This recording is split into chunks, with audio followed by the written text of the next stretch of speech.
حضرت خواجہ معین الدین چشتی مرشد کامل کی تلاش میں دشت و جبل و کوہ بیاباں شہر و شہر کربا کریا تلاش و تجسس میں پھرنے لگے، یہاں تک کہ پھرتے پھرتے آپ قصبہ ہارون پہنچ گئے۔ ہارون ایک معمولی سا قصبہ تھا جہاں حضرت عثمان ہارونی رحمۃ اللہ علیہ رونق افروز تھے۔ ان کی وجہ سے سارا قصبہ خیر و برکت سے معمور تھا۔ خواجہ عثمان ہارونی قطب وقت تھے، ان کی قطبیت کا مہر منور ذو فشاں عالم تھا۔ حضرت عثمان ہارونی کی بزرگی کا چرچا دور دور تک پھیلا ہوا تھا، لوگ دور دراز سے جوق در جوق حاضر خدمت ہو کر مراد کے پھولوں سے جھولیاں بھر بھر کر لے جاتے۔ قصبہ ہارون ان دنوں روحانی تجلیات کا مرکز تھا، چشمہ معرفت کا فیض عالم جاری تھا۔ حضرت خواجہ معین الدین چشتی کو اس چشمہ صافی کی موجوں میں وہی نور جھلکتا نظر آتا جس کا مشاہدہ آپ حضرت شیخ ابراہیم قندوزی کی کرامت میں کر چکے تھے۔ ادھر نگاہ ملتے ہی شیخ کامل حضرت خواجہ عثمان ہارونی نے آپ کے دل کی خواہشات کا جائزہ لے لیا۔ حضرت خواجہ معین الدین چشتی کا حرف تمنا زبان پر لانا تھا کہ پیر و مرشد حضرت خواجہ عثمان ہارونی نے شراب معرفت کا ایک جام لبریز آپ کو پلا دیا، جس کے پیتے ہی شیشہ قلب کا زنگ دور ہو گیا، حجاب عظمت سامنے دکھائی دینے لگا، مگر اس جام سے آپ کی تسلی نہ ہوئی۔ ساقی دریا دل نے دوسرا ساغر بھر کر دے دیا اور تحت الثری تک تمام پردے اٹھ گئے۔ یہ جام پینے کے بعد بھی حضرت خواجہ معین الدین چشتی کی تشنگی باقی رہی تو ساقی مے خانہ معرفت نے تیسرا جام بھی بھر کر پلایا، اور اب حمزہ 2000 عالم روشن ہو گئے۔ شیخ کامل حضرت خواجہ عثمان ہارونی کیمیائے اثر سے تاڑ گئے کہ جوہر اس قابل ہے کہ ذرا سی توجہ خورشید جہاں تاب بن سکتا ہے۔ چنانچہ حضرت خواجہ عثمان ہارونی نے آپ کو اپنے حلقہ ارادت میں شامل فرما لیا۔ حضرت خواجہ معین الدین چشتی نے اپنے مرید ہونے کا واقعہ خود بیان کرتے ہوئے فرمایا کہ مجھے حضرت خواجہ عثمان ہارونی کی قدم بوسی کی سعادت حاصل ہوئی۔ میں نے سر نیاز خم کیا، حکم ہوا کہ 2 رکعت نماز اس طرح پڑھو، پہلی رکعت میں 1000 بار سورۃ فاتحہ، 1000 بار سورہ اخلاص پڑھو، دوسری رکعت بھی اسی طرح پڑھو۔ میں نے حکم کی تعمیل کی، اس کے بعد حضرت خواجہ عثمان ہارونی کھڑے ہو گئے، میرا ہاتھ اپنے ہاتھ میں لے کر حق تعالیٰ سے درخواست کی کہ معین الدین کو اپنی بارگاہ میں قبول فرما لے۔ اس کے بعد حضرت خواجہ عثمان ہارونی نے اپنے سر سے کلہ اتار کر میرے سر پر رکھی، اپنا خرقہ خاص عطا فرمایا۔ اس کے بعد انہوں نے فرمایا 1000 بار سورہ اخلاص پڑھو۔ تعمیل ارشاد کے بعد حضرت خواجہ عثمان ہارونی نے فرمایا کہ ہمارے خاندان میں ایک دن رات کا مجاہدہ ہے، آج تم وہ مجاہدہ کرو۔ حضرت خواجہ معین الدین چشتی فرماتے ہیں میں نے ایک دن اور ایک رات کا مجاہدہ کیا۔ اگلے دن حاضر خدمت ہوا، مرشد پاک نے بیٹھنے کا اشارہ دیا اور کہا 1000 بار سورہ اخلاص پڑھو، پھر فرمایا آسمان کی جانب دیکھو۔ میں نے آسمان کی جانب نگاہ دوڑائی، خواجہ عثمان ہارونی نے فرمایا کیا نظر آ رہا ہے؟ میں نے عرض کیا عرش اعظم تک نظر آ رہا ہے۔ اس کے بعد حضرت خواجہ عثمان ہارونی نے فرمایا کہ زمین کی طرف دیکھو۔ میں نے زمین کی طرف نگاہ دوڑائی، پوچھا کیا نظر آ رہا ہے؟ میں نے عرض کیا تحت الثری تک نظر آ رہا ہے۔ خواجہ عثمان ہارونی نے ارشاد فرمایا کہ دوبارہ دیکھو۔ میں نے اوپر دیکھا، حجاب عظمت تک کوئی پردہ دکھائی نہیں دیا۔ انہوں نے کہا اپنی آنکھیں بند کر لو۔ میں نے اپنی آنکھیں بند کی، ایک لمحہ کے بعد آنکھیں کھولنے کا حکم دیا اور اپنی 2 انگلیاں کھڑی کر لی۔ حضرت خواجہ عثمان ہارونی نے فرمایا ان دونوں انگلیوں کے درمیان نظر ڈالو، بتاؤ کیا نظر آ رہا ہے؟ میں نے عرض کی ہر 2 عالم کی کیفیت نظر آ رہی ہے۔ یہ سن کر مرشد پاک حضرت خواجہ عثمان ہارونی خوش ہوئے، فرمایا معین الدین تیرا کام پورا ہو گیا ہے۔ حضرت خواجہ معین الدین چشتی فرماتے ہیں اس کے بعد مرشد پاک حضرت خواجہ عثمان ہارونی نے مجھے سونے کی ایک اینٹ عطا کرتے ہوئے فرمایا اسے فقراء اور مساکین میں تقسیم کر دو۔ میں نے تعمیل حکم کیا۔ اس کے بعد ارشاد ہوا کہ تم ابھی میرے پاس قیام کرو، اور میں نے اس حاضری کو اپنے لیے خوش قسمتی سے نعمت تصور کیا۔ خواجہ معین الدین چشتی فرماتے ہیں میں کچھ عرصہ مرشد پاک حضرت خواجہ عثمان ہارونی کی صحبت میں رہا، اور پھر آپ کے ہمراہ حج بیت اللہ کی غرض سے عازم سفر ہوا، اور پھر جب ہم خانہ کعبہ پہنچے تو آپ نے خانہ کعبہ کا غلاف ہاتھ میں پکڑ کر یوں دعا فرمائی: اے اللہ، معین الدین کو قبول فرما۔ خواجہ معین الدین چشتی فرماتے ہیں اسی وقت غیب سے آواز آئی: ہم نے اسے قبول فرما لیا ہے۔ حضرت خواجہ معین الدین چشتی فرماتے ہیں حج بیت اللہ کی سعادت کے بعد میں مرشد پاک حضرت خواجہ عثمان ہارونی کے ہمراہ روضہ رسول پر حاضر ہوا۔ آپ نے مجھ سے فرمایا سلام کرو۔ خواجہ معین الدین چشتی فرماتے ہیں میں نے روضہ رسول پر سلام کیا تو آواز آئی: وعلیکم السلام یا قطب المشائخ۔ حضرت خواجہ معین الدین فرماتے ہیں روضہ رسول پر حاضری کے بعد مرشد پاک حضرت خواجہ عثمان ہارونی کے ہمراہ سفر کرتا ہوا بغداد پہنچا۔ حضرت خواجہ معین الدین چشتی جب روضہ رسول پر حاضر ہوئے تو اسی رات خواب میں حضور نبی کریم کی زیارت باسعادت نصیب ہوئی۔ حضور نبی کریم صلی اللہ علیہ وسلم نے آپ رحمۃ اللہ علیہ کو ہندوستان کی ولایت عطا فرماتے ہوئے تبلیغ اسلام کے لیے ہندوستان جانے کا حکم دیا۔ حضرت خواجہ معین الدین چشتی فرماتے ہیں کہ میں مرشد پاک حضرت خواجہ عثمان ہارونی کے ہمراہ بغداد آیا۔ بغداد میں آپ معتکف ہو گئے اور مجھ سے فرمایا تم روزانہ چاشت کو میرے پاس آنا تاکہ میں تمہیں کچھ ضروری باتیں بتاؤں۔ پھر آپ 28 روز تک معتکف رہے۔ اسی دوران مجھے فقر کی تعلیم دیتے رہے اور اسرار و سلوک سے آگاہ کیا۔ پھر آپ نے خرقہ خاص، مصلی نالین، چوبی اور عصائے مبارک عطا فرمائے۔ پھر فرمایا کہ یہ چیزیں تمہارے پیران طریقت کی یادگار ہیں، ان کو نہایت ادب کے ساتھ اپنے پاس رکھنا اور جس کو اس کا اہل سمجھو اس کے سپرد کر دینا۔ پھر آپ نے مجھے رخصت کر دیا۔ اس وقت میری عمر 22 برس تھی۔ حضرت خواجہ معین الدین چشتی کو حضرت خواجہ عثمان ہارونی سے اس قدر عشق تھا کہ سایہ کی طرح ساتھ لگے رہتے تھے۔ جہاں کہیں مرشد پاک حضرت خواجہ عثمان ہارونی جاتے تھے، آپ ان کا بستر خواب، توشہ اور پانی کا مشکیزہ کندھے پر ڈالے اور دیگر ضروری اشیاء سر پر رکھے ہمراہ ہوا کرتے تھے۔ جہاں مرشد پاک قدم رکھتے تھے وہاں آپ اپنی آنکھیں بچھا دیا کرتے تھے۔ کامل 20 برس خدمت و اطاعت میں گزار دیے۔ اسی دوران آپ نے مرشد پاک سے معرفت اور حقیقت کی باتیں سیکھی اور فقیری کے اسرار سربستہ سے آگاہی حاصل کی۔ خواجہ معین الدین چشتی نے مرشد پاک خواجہ عثمان ہارونی کی خدمت میں دن کو دن نہ سمجھا، رات کو رات نہ جانا۔ آپ کا مقصد صرف مرشد پاک کی خدمت تھی۔ اس خدمت و اطاعت کے سلسلے میں خواجہ عثمان ہارونی نے آپ کو وہ نعمت عطا فرمائی جس کا اندازہ دشوار ہے۔ خواجہ معین الدین چشتی فرماتے ہیں میں 20 برس تک مرشد پاک کی صحبت میں رہا۔ اسی عرصہ میں ایک لمحہ کے لیے اپنے نفس کو آرام نہیں دیا اور نہ ہی رات کو رات جانا، دن کو دن خیال کیا۔ مرشد پاک جہاں بھی جاتے آپ کا بستر، خواب اور دیگر سامان سر پر اٹھا لیتا۔ مرشد پاک نے میری یہ حالت دیکھی تو مجھے نعمت عطا فرمائی جس کی کوئی حد نہیں۔ خواجہ معین الدین چشتی فرماتے ہیں سیوستان میں مرشد پاک خواجہ عثمان ہارونی کے ساتھ مسافرت میں تھا۔ ایک روز ہم ایک ایسی صومعہ میں پہنچے جہاں حضرت صدر الدین احمد سیستانی رہا کرتے تھے۔ وہ یہاں عبادت میں مشغول رہتے تھے۔ میں کئی روز تک ان کی خدمت میں رہا۔ ان کی حالت ایسی تھی کوئی ان شخص ان کے پاس سے خالی ہاتھ نہیں جاتا تھا۔ فرمایا کرتے تھے میرے حق میں دعا کرو میں ایمان کی سلامتی کے ساتھ جاؤں۔ حضرت صدر الدین جس وقت قبر کی سختی اور موت کا احوال سنتے تھر تھر کانپنے لگ جاتے تھے۔ ایک ہفتہ تک متواتر پھوٹ پھوٹ کر روتے رہے کہ دیکھنے والے بھی رونے لگ جاتے۔ جس وقت حاضر خدمت ہوا آپ رو رہے تھے، ذرا سکون ہوا تو میری طرف متوجہ ہوئے فرمایا اے عزیز، جسے موت آنے والی ہو، جس کا حریف ملک الموت ہو، اسے سونے ہنسنے سے کیا کام؟ اگر تمہیں ان لوگوں کا حال معلوم ہو جائے جو زیر زمین سوتے ہیں اور بچھیوں سے بھری ہوئی کوٹریوں میں محبوس ہیں تو تم اسی طرح پگھل جاؤ جس طرح نمک پانی میں پگھل جایا کرتا ہے۔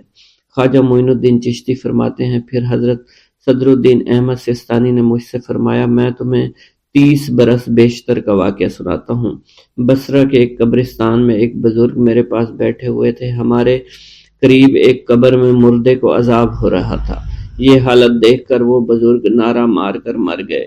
میں نے اٹھنا چاہا، ان کی روح قالب سے پرواز کر چکی تھی۔ پھر تھوڑی دیر بعد ان کا جسم پانی بن کر بہہ گیا۔ خواجہ معین الدین چشتی فرماتے ہیں میں مرشد پاک خواجہ عثمان ہارونی کے ہمراہ